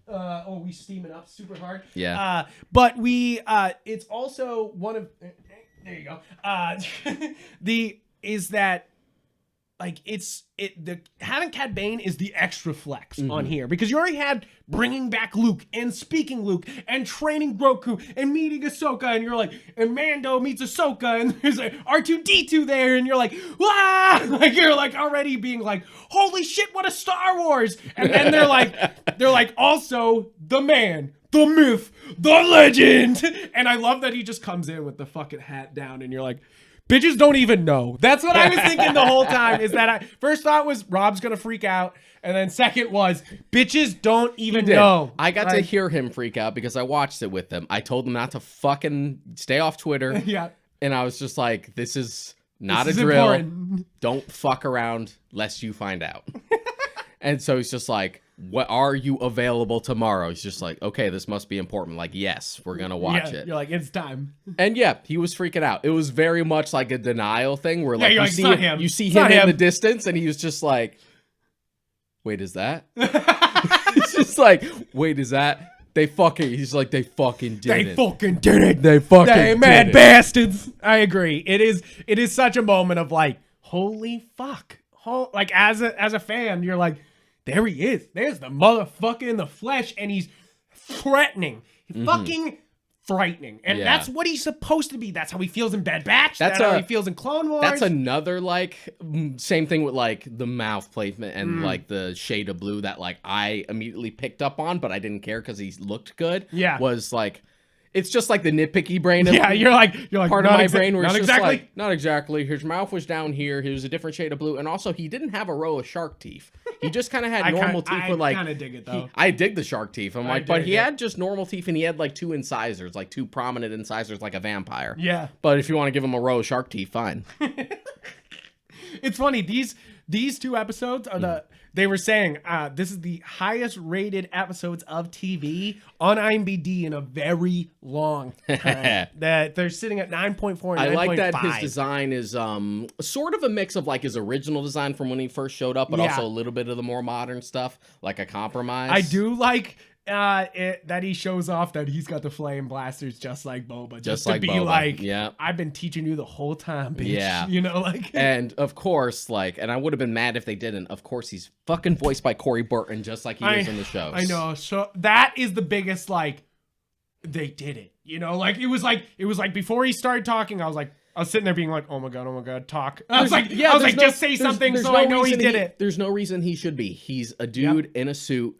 It's an alien. You can have Corey Burton do the voice. It's not like an Ahsoka thing where like, I love Ashley Eckstein, but she doesn't look like Ahsoka. It wouldn't really have translated. Yeah, it would have been. Yeah, and I think Rosario Dawson does a good job. Yeah. I think that she's very Ahsoka. You know, like it's very much like, she's not exactly that voice actress, but she is that character. Yeah, and you're like, that's good by me. And I think that this was just perfect. Though this was one of those things where you're just like, Dave Filoni, you mad bastard. Like, you're just like, you son of a bitch. And really, it's I didn't even know it was Dave Filoni directing this episode until I got to the end of the episode. And you were like, so when I saw him like directed by Dave Filoni, I was just like, a fucking course this was the one he directed.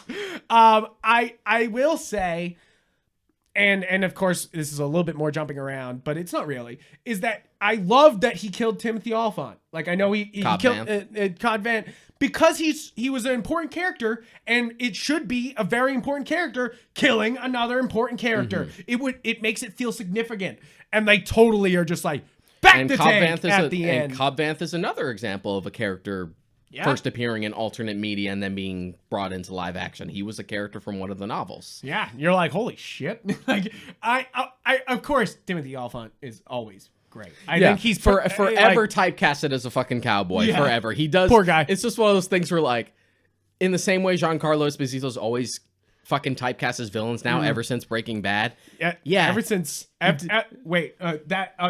Sorry. Yes, you're like, it is Breaking Bad. Just like ever since that, it's just like, I love it, and no one does it like him.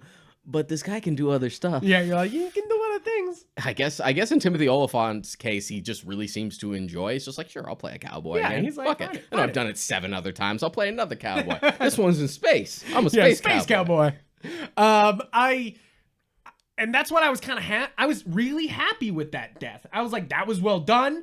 It felt like an actual standoff. It was like, that was, like it felt like a Western that they've been trying to go with Mando and sort of this show. And I was kind of like, that was fun. I was like, that was a good way to take that character out. And I'm kind of upset that in the Bacta tank was not Cad Bane, but Timothy Olyphant. Well, why would it be Cad Bane? Like, why would Boba even bother? Because he taught him, and, they were talking about, like, this is your final lesson, you know, like, and they kind of have this, like, weird respect of each other. Yeah, I thought he might. Also that weird respect, but that's also, like, I feel like that would have undermined Boba's arc to be like, I killed you to finally, like, assert my dominance, which has been building since Clone Wars, ever since I was a kid, to then be like, but I'll spare you. Yeah, I agree. It makes sense. I think it's more of a case of, like, I just don't want Cad Bane to be gone. I do think they didn't double tap him. That's Zombieland rules. You got to double tap. And that's my only thing is that to the Cad Bane fans is that they didn't double tap him. And he's a robot, fairness, basically. Like, if this is where he actually dies and we don't bring him back, I like it. I think it makes perfect sense for this. Like, if anyone had to kill Cad Bane, it had to be Boba. Yes, of course. Yeah, I think that's what really works about that scene. Yeah, if like Fennec killed him when they met in Bad Batch, it would have been like kind of lame, but it had to be Boba. Exactly. Something that fucking Filoni himself wanted to do for the longest time, but couldn't. Right? You're like, damn. So I will. We're already kind of skipping into the final. We're kind of episode. just combining the two episodes. So the last two ones. the last. So the final episode, I will give it all the credit. It does have some cheese, of course, with the half robots and the people from Freetown. Like they keep calling it Freetown, and it's so cheesy. And you're just like, okay, we get it, guys. We fucking get it. But if you watch all Star Wars media, all of Tatooine is just the scrappiest fucking fighters who've ever lived in the goddamn world. So it's not surprising that they would all be like, let's go fuck up some people. But like at the same time, you're like, all right. You're like, and they already set up that they're a town of warriors. So it's kind of like, it works. It's just very like Freetown. Like, okay. But whatever. I think that even though there's some cheese here, this is an awesome episode. This is just especially coming so off much fun. like as much as I liked the Mando episode, the second episode of The Mandalorian season 2.5, it was just one of those things where like this fucking finale really has to bring it, because so far this is a mixed bag and a half. I was thinking the same thing. I was like either they land it and everyone goes, I like the Mando part better. Like, and they still probably will. They still probably will be like, the Mando part was way better. And you're like, yeah, but I think this finale really nails it. I think it's a lot of fun. It does a lot of cool things. It's badass and goes really all out at the end there. Like bringing in the Scipio droids, how they pronounce it. Scorpius, like Scorpion neck or something which like is, I think, another comic book reference. And I was like, oh shit. And then they and just so many things that they just went for, like the Rancor riding at the end, which is, guys, I mean, you know me. They brought in a kaiju and they fought robots. I was basically giving the whole Rancor thing the stink eye of just like, let me scrutinize. Yes. Just like, God damn, this Rancor looks good. It's true. It's like, there's scenes where in the past episode where Grogu jumps and where he's fighting the droid flying around, and I will say that scene doesn't look super good. Rancor jumping around looks super fucking good. I was like, oh geez. I was the same way, where I was like, okay, Star Wars is finally doing a kaiju fight. Let's see what they do.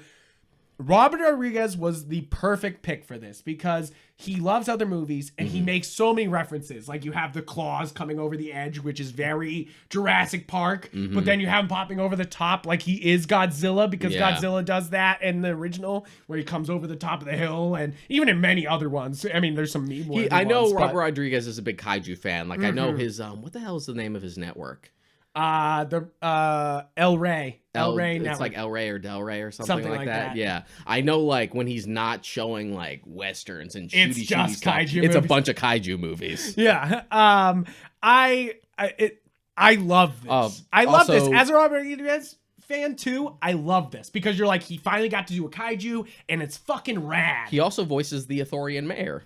Yeah? Yeah. Really? Yeah. That's funny. You're just like, all right. Who fucking gets mob choked out by Fennec at the end. I do like Fennec just like taking them all out at the end because it's a reminder. It's like, no, Fennec ain't to be fucked with. It's like, yeah, she might be the second in command to Boba and she did some cool things in the break, getting the Slave One back, but no, she's an absolute threat, you know, and you're just like, okay. Like, because that's what I loved about the Cad Bane episode, is that she was able to like kind of keep up with him, but of course, Cad was just like, Well, she's had a run into it before. The fact that she has to calm Boba down when they first like confront each other, and he's like trying to egg him on, just like, oh, the Pikes killed your fucking Tusken family, and they just blamed it on that biker gang, and he's just like, get pissed. Get pissed, get mad, so I can shoot you down. And she's like, Boba. I do love that. I like a lot of the fight scenes here. Of course, everyone's gonna bring up, and the gif's gone everywhere. Ed Boon tweeted it, the fucking director of Mortal Kombat. What? And he said, "Is this spin necessary?" It's one of the half mech enforcers, and he spins around under black. Chrysanthemum. I'm gonna say chrysanthemums, but I know Boba keeps calling him like Santo for short, Santo. So that might help you. Yeah, thank you. But I do. It's funny because people are complaining about him having to spin out from underneath a Wookiee. Which first off, he's holding up the Wookiee because he's shot. Yeah. And then he has to kind of like, yes, I will say, is the spin tactical? But is the spin in character? Yes. These are kids who think they're the coolest fucking people alive. Yeah. And of course they would be like, you know, like, and it's very Western. It's so Western. You could get into a whole discussion about the entirety of like any action franchise about like, is this practical? Is just this like, practical? well, not necessarily, but was it cool though? Yes, that's my thing is like, yes, was it necessary? Questionable. Was it cool? Yeah. You know, like a lot cooler than the sniping scene. I think that's a kind of disappointing. I think she's not a very good actor. The lead of the half mechs. They're kind of she's not very good. And it's like the scenes are always through her teeth the entire time. And I think that sniping extra scene was it's like the other girl was just acting circles around her. The like the Freetown girl. I was like, she's so realistic and blends right in, and you just stand the fuck out the whole time. Like, which I know that's the point, is that they're supposed to be like styling. Yeah. But it's too the much. The rebels, the new gen. It's too much. None of you old fucking fogies who are ashamed of your beautiful prosthetics. I do think that that's the part that makes it almost a kid's show, like them, you know, like where it's just like cool, edgy teenagers who also fight with Boba, you know, like, and you're just like, oh yes, remember this is still on Disney Plus, so these kids are literally watching Toy Story and then seeing Book of Boba, you know, like that's the thing you have to kind of think about, you know, like you're just like, oh, this is for kids. You have to remember, even like, if it's an R, like that's the thing, they never will do the R-rated Boba Fett show because Star Wars is a kid's franchise. Yeah, that was my thing when like Boba stabbed Bane and there was no blood on that gaffy stick. I'm like, fucking babies. I want some blood. It doesn't have to be red. It could be fucking stupid sci-fi blood. It could be green or blue. Make it a little bit more brutal. Yeah, which is funny because when Fennec stabs the Pike Syndicate member when she goes to assassinate everyone, it looks like there's blood on her knife. There is. So I'm like, okay, so but also the knife was completely blunted on the end. Yeah. It looked like a Lego sword. I will say it right now. I saw that and my first thought was, isn't that the sword from the Knight set of Lego? Like I was like, it's just blunt. It's like totally circle at the end, which also it makes it sort of brutal because that looks hard as fuck to stab into somebody. So she's really fucking getting them with a blunted fucking blade. You're like, okay. Why couldn't it be sharp? We've shown daggers and stuff before that are plenty of sharp. Literally, Mando always has like a vibro blade on him. Yeah, he's always got blades on him. So that's the weird part to me is you're like, what? Yeah. You're like, I was surprised by how visceral they were with killing the mayor, that they just fucking choke him out. Yeah. That was like, just like, oh no, Robert Rodriguez. That was the big, of course, Godfather reference there. If the Untouchables reference was earlier, that was the big like Godfather, like, he actually closes closes all the loopholes at the end. Even though like the mayor is a piece of shit, like Ithorians are just so cute to me. What? They are disgusting, dude. What? They're just like big. They're just like things. They're just like big hammerheads with the big eyes. They're just like, you look more innocent than you actually are every time you guys show up. I don't like their side gills. That's my part that I don't think is cute at all. I'm like, they got this like open wound on their neck the whole way down, and I'm always like. So they always need a translator because they literally can't physically speak basic. Yeah, you're like, yeah. I'm like, I do not like that. But they always have like the big, like innocent looking eyes, and even with the mayor, he's just like, oh, you look like you're so out of your depth. You'll be fine. It's just like, oh, we're gonna fucking choke him out. We're gonna choke that bitch out. That's what I kind of like that ending because I feel like the whole ending, even though it has the kid stuff to be like, yeah, we're still a Star Wars. It feels adult. It does what I think everyone was originally out here for. That hard Boba Fett show. Him being like, I'm taking care of business to take care of Tatooine. And he really does. He fucking rides out on the Rancor, kicks everyone's ass, and then and then still takes down Cad Bane and kills the whole What fucking a flex for everyone. Cad Bane to be like, I ain't afraid of this fucking Rancor. Get out of here. He is. I mean, of course, baby Grogu too, but you're just like, which also the cutest shot in the show when he goes to lay down with the Rancor. I was like, this this is high quality. So Rob was salty that Cad Bane died because, Of course. You're my like, favorite man, character just finally my fucking man. got validated and brought to live action. Then you And kill then him kill the him. very next episode. But to be fair to Cad Bane, he's got tons of history. Yeah, this is that's so the much thing. later in the timeline. You can go back. Again, this is literally the culmination of an entire arc for Boba. Like, I always figured Boba was going to kill Cad Bane at some point. Right. So the fact, it didn't surprise me when Filoni was just like, oh, we had this big confrontation planned, but we had to cut it after the show got canceled. Yeah. A lot of people are saying, and I know this is a bit of a jump, they're saying that the next season, because we've taken care of Cad Bane, they're like, what does he do next? What does Book of Boba do next? And somebody was bringing up that he hears that Mace Windu's alive and chases him down. I actually like this idea. First off, they already have Samuel L. Jackson under contract at Disney. The time skip would also work It for would him to work. be old, so Yep. you don't have to de-age him. Nope, you don't have to de-age him like Luke. And like, if we get more badass scenes with Mace, Yeah. I'm not angry.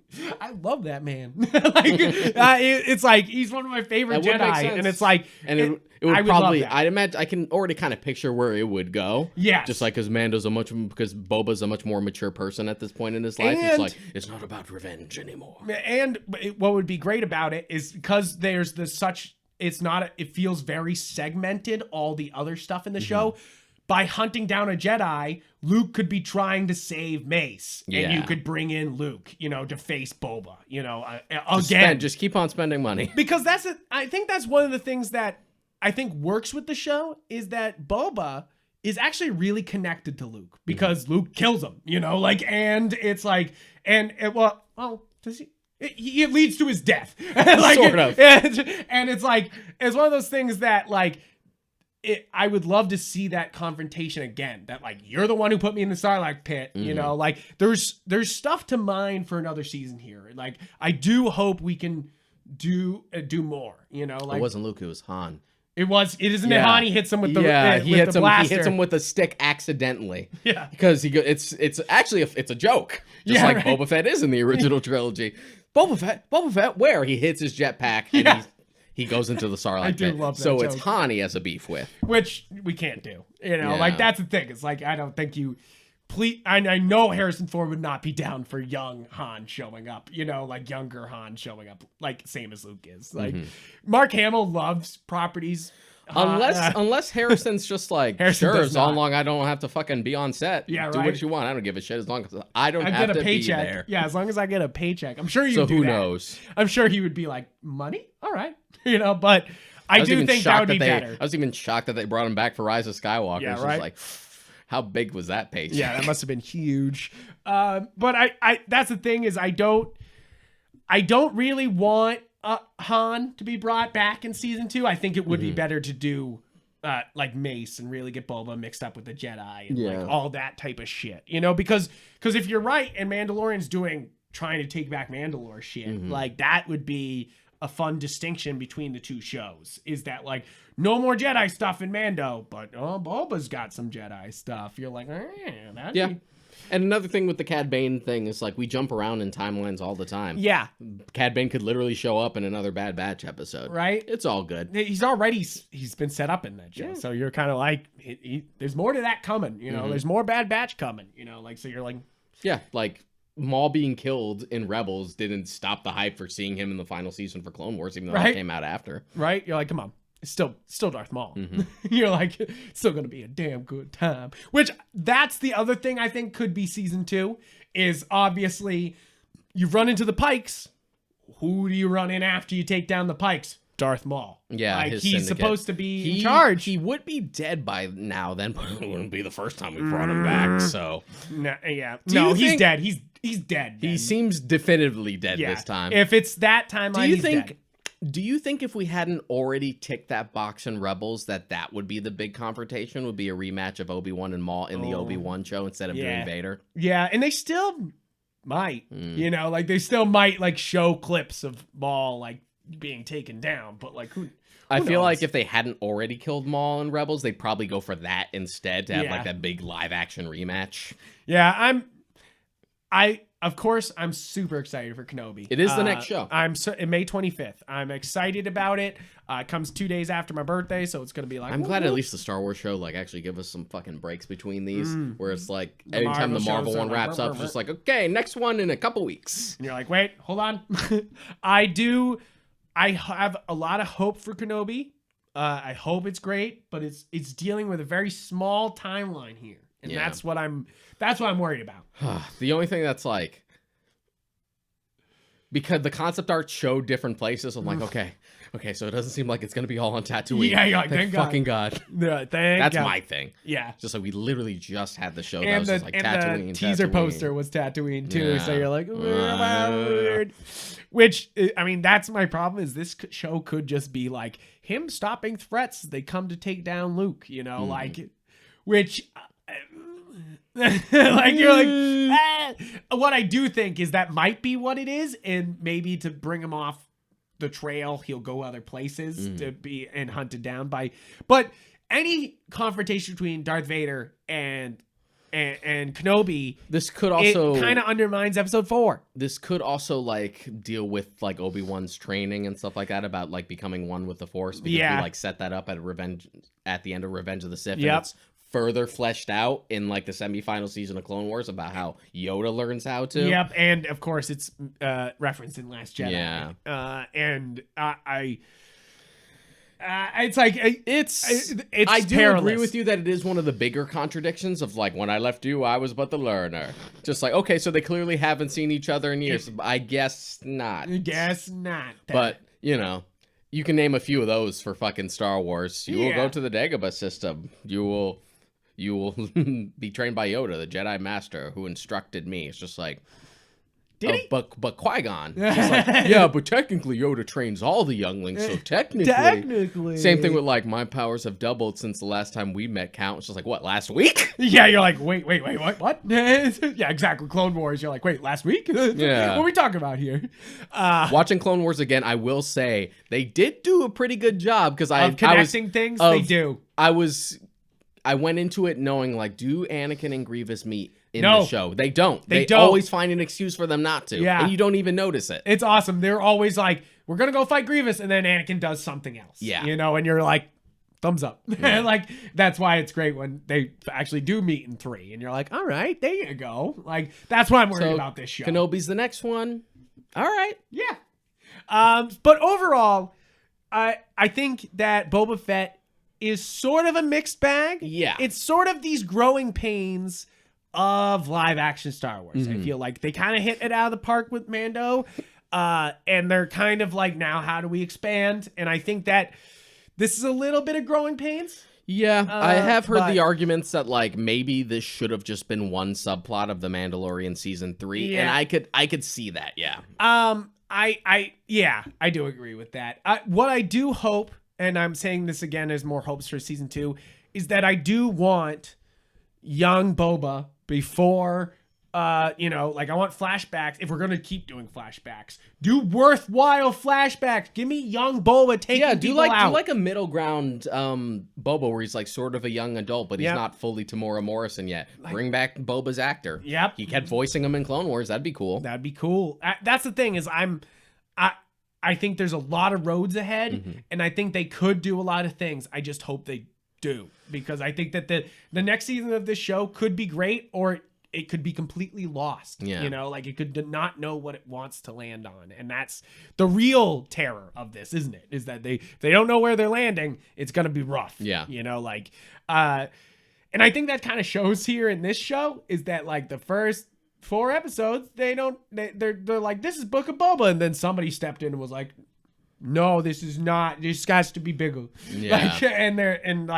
I enjoyed that we got bigger. So I guess we'll see. I know Kenobi's a miniseries because that was originally supposed to be a movie before they're like, ooh, Solo underperformed, but Mando did well, so now it's a show.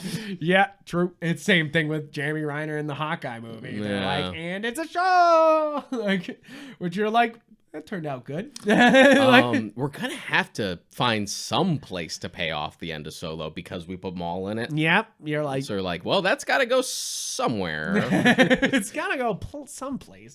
And I mean, maybe that's what's the Rogue One spinoff that's coming up? The Andor. And yeah, about Cassian. So that could deal with Maul, you know, like potentially. that, potentially, you know, like there's lots of things that this could that show could potentially be. Who knows what that show's going to be? We have Andor, we have Lando getting a show, we have Ahsoka. The Acolyte is the High Republic show, which I'm looking forward to. Oh yes, very much so. And I hope we get more Star Wars Visions. I know that was limited too, but like I really do hope we're just like more, you know, like you're just like, all right, sick. So basically it's a mixed bag, but overall very positive on this show. I do recommend it to people. And like, yeah, it's a little iffy at the beginning, but overall it's fun. Yeah. You know, like it's very Star Wars. It's like, it's solid. It's not great. Yeah. It's like, but it has its moments. It has its moments. But let's face it. If you're a Star Wars fan, you've already seen worse. You're used to it. If you're a true Star Wars fan, you're kind of used to it. You're just like, is this going to be a bunch of droid episodes in a row? Fuck. Like, but at least that's the best thing here is at least with the subplots that were done in here, they serve a lot of purpose. I think that the Tusken side plot actually does a lot to make the horror of Anakin even worse. You know, like him killing everybody makes it so much worse when you're like, look at their culture. Look how nice they all can be, you know, instead of just like a knockoff of Dune, you know, like you're just like, you're like, oh no. Yeah. You're just like, it's kind of fucked. It is really, that's, I think the important part of this show is it adds a lot of context to things. And I think that's, you know, a lot of fun in Star Wars when you're like, oh, we're adding some context. Look at this. But I think that's it. I think that's pretty much it. Thank you guys for listening to this kind of long episode of Book of Boba Fett, but that's how we fucking do it up in this bitch. So guys, thank you. Please subscribe. We're on Galaxy Geek YouTube now instead of the Yep Frank channel. I wanted to kind of move over to a more general place so we can start posting other content. And guys, please move the algorithm, like, comment, whatever. Just make the machine work so that way more people can see it, and then we can build our community. And speaking of community, we have a Facebook, a Twitter, a Discord. Hit those up. We got plenty of those. We're also on every podcast platform you can possibly think of. So please check that out.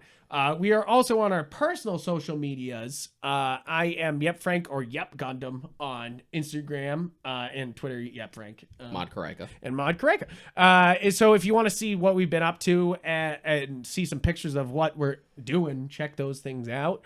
I think it adds a lot of context to, like, you know, filthy casual episodes and stuff like that. Thank you guys for tuning in. Thank you for listening. I hope you enjoyed this episode, and I hope you have a great rest of your week. See you next time.